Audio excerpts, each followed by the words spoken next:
Hey friends, if you encounter this issue where Xbox game bar is not recording errors on your Windows computer, then please watch this video.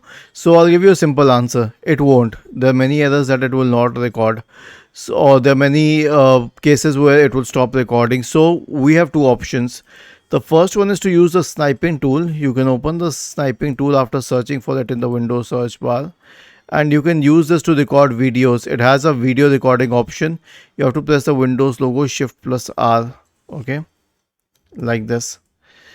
But another better option is to simply search for store in the Windows search bar and go to the Microsoft Store, search for OBS, and then go to OBS Studio and install the software. I have already installed it and I'm using it, but you can install this software. It is an amazing screen recording software.